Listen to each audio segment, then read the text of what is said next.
2022년 4월부터 2023년 2월까지 경주 MCY파크를 제작하였습니다. 공사 초기부터 1년간의 기록을 담았습니다. 기존의 건물을 리모델링 하는데 설계에 따라 힘을 받지 않는 비내력벽을 제거하였습니다. 기둥과 보가 있는 건물은 칸막이 벽이 대부분 비내력벽입니다. 빌라나 아파트같이 벽이 기둥 역할을 하는 건물은 더욱더 조심해야 하며 벽을 철거할 때는 반드시 전문가의 도움을 받아서 진행해야 합니다. 철거가 끝이 나고 기본 목공 작업이 진행되었습니다. 지난 영상에서도 언급했듯이 식당이나 커피숍 같은 다중이용시설들은 화재에 대한 기준이 까다롭습니다.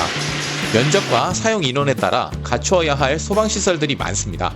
특히 내화 구조와 방염 방화 자재를 사용하는 것은 기본입니다. 저희 현장에서도 소방법 기준에 맞춰 모든 벽면은 방화 속고보드를 시공하였습니다. 기본 목공 작업이 끝나면 모양을 내는 치장 작업을 진행합니다. 벽면에 돌출부, 붙박이 의자, 장식장, 수납장, 가벽과 간접 조명 등을 설계에 따라 제작하게 됩니다. 특히 인테리어 시공에서는 목수의 비중이 가장 중요합니다. 실력이 좋은 고급 목수분들은 관련된 시공 과정을 전부 파악하기 때문입니다.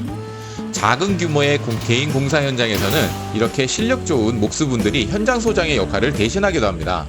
단순히 목수 한 사람의 인건비가 비싸다고 거부할 것이 아니라 그분의 역량으로 부실 시공을 막고 하자 발생률을 줄인다고 생각할 수 있습니다.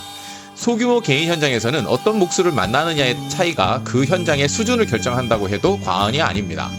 최근 SNS를 통해 인테리어 시공 기술자로 일하는 젊은 청년들을 많이 봅니다. 최신 트렌드와 유행하는 콘텐츠, 현대적인 감각의 스타일은 이런 젊은 스타일러들이 최고라고 생각합니다. 노가다라는 이름의 건축 현장에서 이런 젊은 친구들이 제대로 인정을 받아야 건축뿐만이 아니라 우리의 미래가 희망적이라고 생각합니다.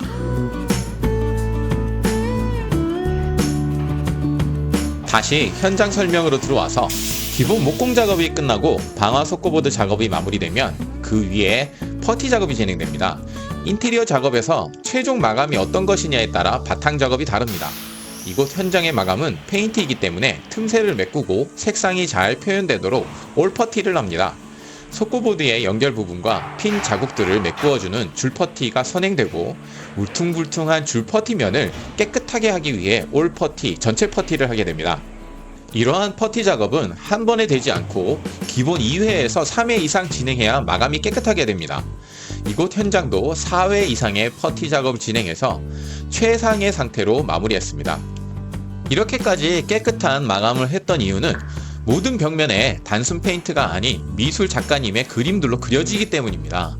천정과 계단실에도 재밌는 컨텐츠로 꾸미기 위해 기본 바탕을 칠하고 그 위에 다양한 색상으로 다시 칠해집니다. 아이바 타는 게 나을 거야.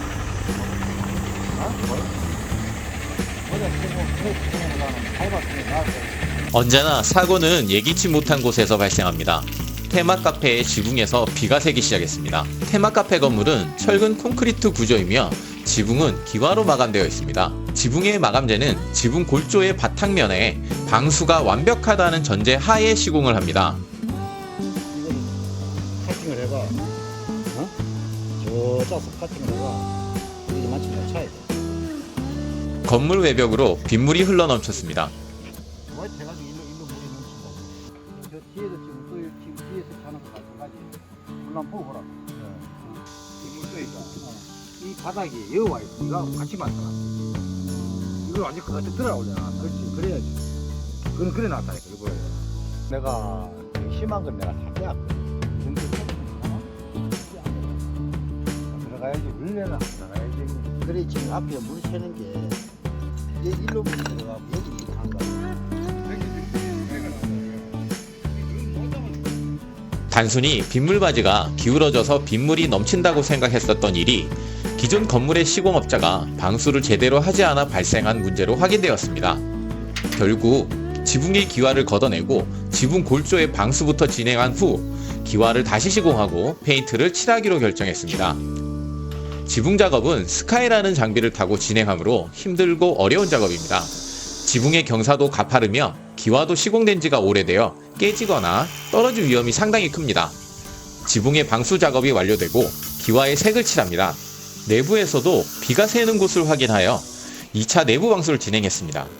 비가 새는 곳이 지붕 골조 아래에 있어서 찾기도 힘들었고 방수 시공도 어려웠고 저희 직원들이 직접 폐기물들을 치워야 했습니다. 내부와 외부의 방수 작업이 끝나고 본격적인 페인팅 작업에 들어갑니다. 바닥은 데코 타일을 깔기로 했기에 보양 작업을 해놓고 노출되는 천장과 벽면의 퍼트 위에 전체적으로 흰색을 칠했습니다. 그리고 그 바탕인 핑크색을 천장과 벽면에 칠합니다. 이렇게 기본 바탕인 핑크색 위에 본격적인 그림을 그리게 됩니다. 벽면에 그림을 그리기 때문에 깨끗한 캔버스를 만든다고 생각하시면 이해가 되실 겁니다. 타일 작업 시 필요한 모래를 직접 운반했습니다. MZ세대인 어린 친구들에겐 생소한 경험이었을 겁니다. 건설 현장에서 가장 힘들고 단순한 보직이 자재를 옮기는 일입니다. 하지만 힘들어도 즐겁게 일하는 모습이 대견하기까지 했습니다. 지금도 건설 현장에서는 인력으로 자재를 옮기는 일이 매우 많습니다. 3층 실내 배수로에도 타일 작업이 진행됩니다. 실내에 물이 흐르기 때문에 방수를 아주 철저히 진행했습니다. 이제는 바닥면을 깨끗하게 갈아내는 작업을 진행합니다. 데코 타일은 접착식으로 바닥에 시공되기 때문에 이물질이 있으면 접착이 잘 되지 않습니다. 그리고 데코 타일의 접착력을 높이기 위해 에폭시 하도를 칠합니다. 외부에서는 스카이 장비를 이용해서 외부 페인팅 작업이 진행 중입니다. 외부 벽면이 고르지 않고 이물질이 많아서 페인트 작업이 쉽지 않았습니다. MCY 파크에 설치될 조형물들이 현장에 들어오고 있습니다. 조형물들의 대부분은 FRP로 제작되었으며 사이즈가 아주 컸습니다. 사이즈가 큰 만큼 설치도 쉽지 않았고 이런 조형물들이 많았다는 것이 더 힘들었습니다. 운반하는 것조차 중장비를 써야 했고 설치하는 데 며칠씩 걸리기도 했습니다. 경주 MCY 파크에 설치된 조형물들은 디자인 특허를 출원하였으며 설치되는 모든 시설물들은 저희가 직접 디자인하고 제작하거나 구입해서 시공되었습니다. 또 다른 문제가 발생했습니다. 서서히 밀고 나온다 하더라도 바닥에서 잡아주는 게 없으면 얼른 자빠졌어. 네.